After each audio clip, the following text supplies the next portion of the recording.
Welcome to the show. मैं हूं doctor Malik, आपका मेज़बान इस शो में, जो कि हर संडे की सह-पैर आपके लिए पेश किया जाता है सनराइज़ टीवी पे।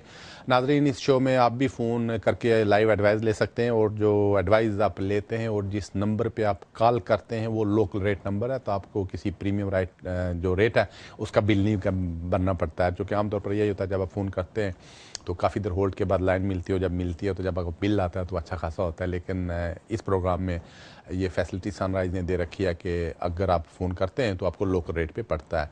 तो नाज़रीन, जो भी आपकी कॉल्स होती हैं हम उसे लेटेस्ट जो रूल्स होते हैं, लेटेस्ट इमिग्रेशन कानून होते हैं, उनकी रोशनी में आंसर करते हैं। तो बेशुमार कॉलर्स हैं हमेशा की तरह लाइन्स के ऊपर रहते हैं, और ताकि प्रोग्राम शुरू करने से पहले जो लाइन्स हैं जगमगाना शुरू कर देती हैं। आज भी काफ़ी सारे कॉलर्स लाइन के ऊपर हैं। देखते हैं हमारे पहले कॉलर कौन है। जी फरमाइए। जी अस्सलाम वालेकुम डॉक्टर साहब। वालेकुम सलाम। डॉक्टर साहब, मैं टीवी में आपको क्वेश्चन नहीं सुनता हूँ। मेरा फोन से मेरा क्वेश्चन देना प्लीज आंसर है। अच्छा, अगर उन्होंने मेरा काट ना सवाल दिया। ये है, मैं फोन से बात करता हूँ, मेरे पास टीवी नहीं है, मैं फोन से आपको आंसर सुनता हूँ। अच्छा मेरा क्वेश्चन ये है कि यूके बॉर्डर एजेंसी लिवरपूल से वो केस रेजोल्यूशन डायरेक्ट में लास्ट वीक में लेटर रिसीव कर दिया। उन्होंने बोला कि we have now reviewed your case subject to final check, our decision is to grant you leave. ये मैं आपको पूछना चाहिए, ये लोग मुझे कुछ दे देगा? जी हाँ, आपकी कॉल का शुक्रिया। असल में आप लेगेसी में आते हैं, तो इसी वजह से आपका केस लेगेसी में कंसीडर किया गया है। तो अब जिन लोगों को मौसम वाले स्टे दे रहे हैं या यूके बॉर्डर एजेंसी वाले स्टे दे रहे हैं, वो पहले इस किस्म का लेटर भेजते हैं कि हमारे ने डिसीजन कर लिया आपको स्टे देना है, उसके चंद वीक्स में आपको स्टे मिल जाता है। तो आपका केस भी अब फाइनलाइज हो गया, तो आपको भी स्टे मिलने का फैसला हो गया। नेक्स्ट फ्यू वीक्स में मुझे यकीन है आपको स्टे मिल जाएगा। आपकी कॉल का थैंक शुक्रिया। यू डॉक्टर साहब। नाज़रीन, देखते हैं हमारे अगले कॉलर कौन है। जी फरमाइए। जी सत श्रीकाल। जी टीवी का आप थोड़ी सी कम कर दें।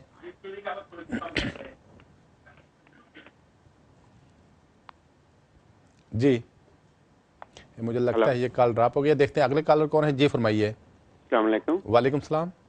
जी मलिक साहब, कैसे हैं आप? जी ठीक है, फरमाइए। हाँ जी, मेरा सवाल ये है कि हमें डिस्क्रिप्शन लीव मिली थी 3 इयर्स की। ठीक है। ठीक है, तो मेरे बेटे को 10 साल हो जाएंगे नेक्स्ट ईयर बॉर्न इधर हुए हुए, तो हमने उसका ब्रिटिश पासपोर्ट लेना है नेक्स्ट ईयर। ठीक ठीक है, तो क्या हम उसके बिहाफ पे अगले साल हम इंडेफिनिट लीव अप्लाई कर सकते हैं?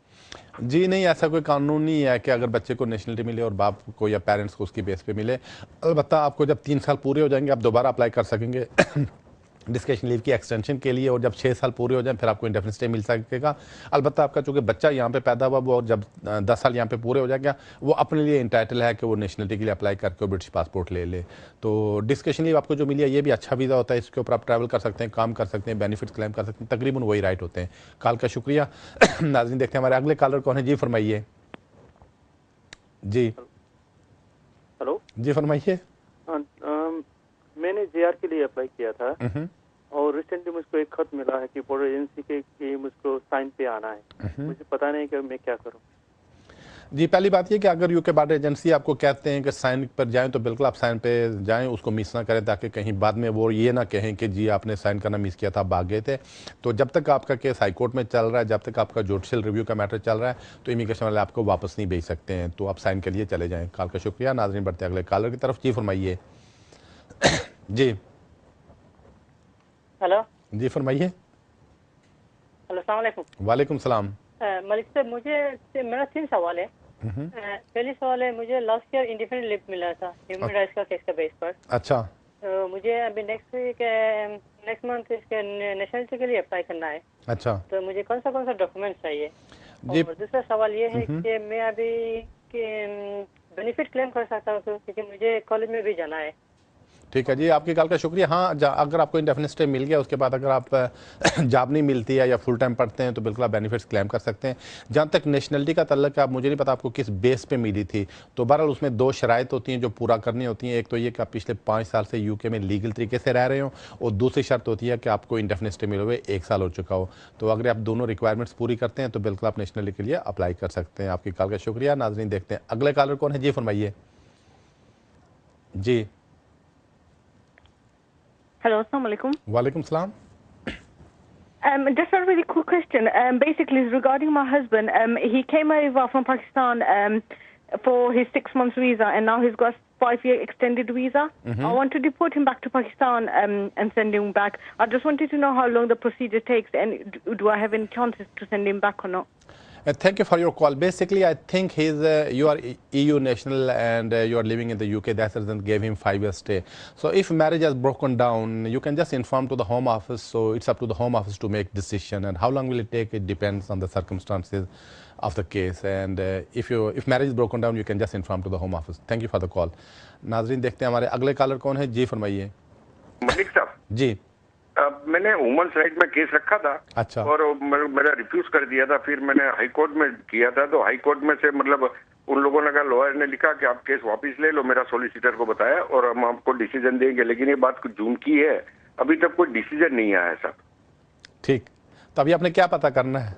अभी कितना टाइम लगेगा? मतलब उन लोगों ने ऐसा लिखा कि भाई आप केस वापस ले लो, हम आपका केस का डिसीजन लिखते हैं, ऐसा मेरा सॉलिसिटर को बताया उन्होंने। जी तो ठीक, उसका मतलब क्या हुआ? जी इसका मतलब ये हुआ कि जब आपने हाईकोर्ट में अप्लाई किया था तो हाईकोर्ट में जब केस को करें तो बात का ऐसा होता है, जब शुरू में आपने होम ऑफिस को अप्लाई किया तो उन्होंने या तो आपका केस प्रॉपर्ली कंसिडर नहीं किया या फिर आपको अपील का राइट नहीं दिया या उसमें कुछ गलतियां की।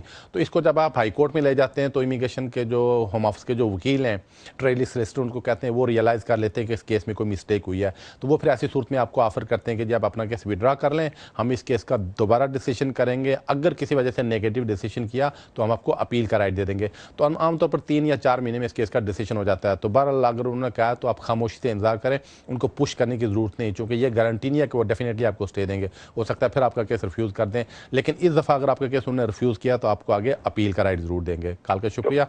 नाज़रीन देखते हैं हमारे अगले कॉलर कौन है। जी फरमाइए। वालेकुम सलाम।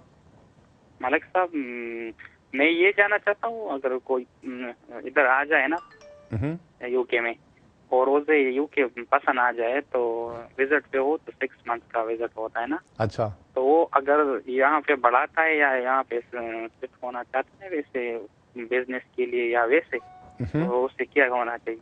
जी आपकी कॉल का शुक्रिया। आमतौर पर जो विजिटर वीज़ा है वो आगे नहीं बढ़ता है, चूंकि एक आदमी विजिट करने के लिए आता है तो एयरपोर्ट पर भी उस पर पूछते हैं तुम कितना अर्सा यूके में रहोगे, वो एयरपोर्ट पे बताता है वो 2 वीक रहेगा, 4 वीक रहेगा, 6 वीक रहेगा। तो जो विजिटर वीज़ा ये किसी कैटेगरी में यहाँ से चेंज नहीं हो सकता। तो अगर आप फुलफिल करते हैं किसी बिजनेस की कैटेगरी में, स्टूडेंट में या किसी ईयर में, और उसमें वापस जाकर वहाँ से वीज़ा लेकर आना पड़ता है।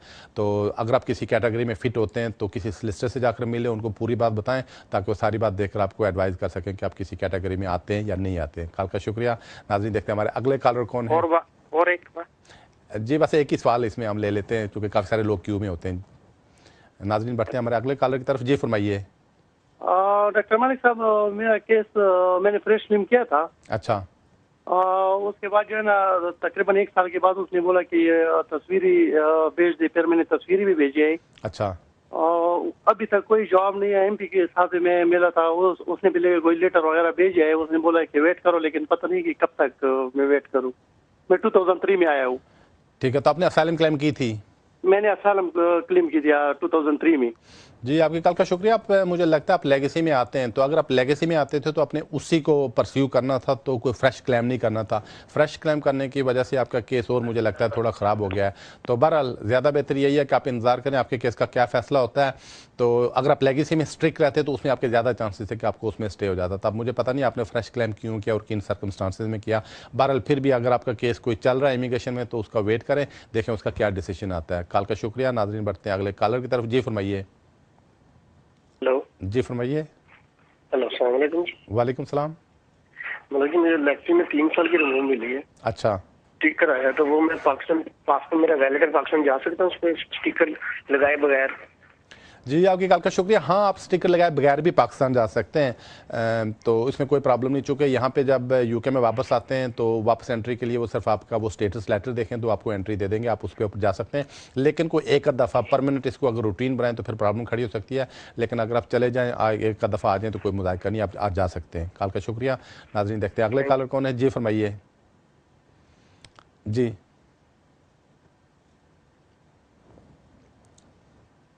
मुझे लगता है शायद ये कल ड्रॉप हो रही है। देखते हैं अगले कॉलर कौन है। जी फरमाइए। हेलो सत श्री अकाल भाजी। जी सत श्री अकाल ਭਾਜੀ ਮੈਂ ਪੁੱਛਣਾ ਸੀਗਾ ਜਿੱਦਾਂ ਸਾਡਾ ਮੈਨੂੰ ਇਮੀਗ੍ਰੇਸ਼ਨ ਤੋਂ ਅਸੀਂ ਲੈਗਸੀ ਚ ਅਪਲਾਈ ਕੀਤਾ ਸੀਗਾ ਉਹਨਾਂ ਦੀ ਲੈਟਰ ਜਿੱਦਾਂ ਆ ਗਈ ਕਿ ਤੁਹਾਡਾ ਡਿਸੀਜਨ ਹੋ ਚੁੱਕਾ ਤੁਸੀਂ ਇੱਥੇ ਰਹਿ ਸਕਦੇ ਆ। ठीक है। तो 2 महीने हो गए ਉਸ ਤੋਂ ਬਾਅਦ ਕੋਈ ਸਾਨੂੰ ਹਜੇ ਲੈਟਰ ਕੋਈ ਡਾਕੂਮੈਂਟ ਆਏ ਨਹੀਂ ਹੈਗੇ कितना टाइम लगता होंगे मैं पूछना सीगा। जी असल में काफ़ी सारे लोग अभी रह गए हैं जो लेगेसी में हैं, तो मेरा अपना ख्याल है कि 15 से 20 हज़ार तक केसेस अभी एप्लीकेशन की पेंडिंग है। चूँकि होम ऑफिस ने पहले कहा था कि हम जुलाई में इस केसेस के फैसले करेंगे, फिर उन्होंने कहा कि अगस्त में करेंगे। चूँकि इसने काफ़ी सारा टाइम उनको लगता है फाइल के ऊपर देखने में, फाइल पढ़ने में, आपका स्टिकर प्रिंट करने में, इस वजह से उन्होंने सिक्योरिटी चेकिंग मुझे आपकी कॉल ड्रॉप करना पड़ेगी। तो नाज़रीन देखते हैं हमारे अगले कॉलर कौन है। अगर आपके काफ़ी सारे क्वेश्चन हों तो ज़्यादा बेहतर है किसी सॉलिसिटर के पास जाकर बैठकर बिल मुशाफा डिटेल में एडवाइस ले लिया करें। इस प्रोग्राम में सिर्फ हम एक आधी क्वेश्चन ले सकते हैं, उसको आंसर कर सकते हैं। नाज़रीन देखते हैं हमारे अगले कॉलर कौन है। जी फरमाइए। हेलो अस्सलाम वालेकुम। वालेकुम सलाम। मलिक साहब मैंने ये स्पोर्ट्स वीज़ा का पूछना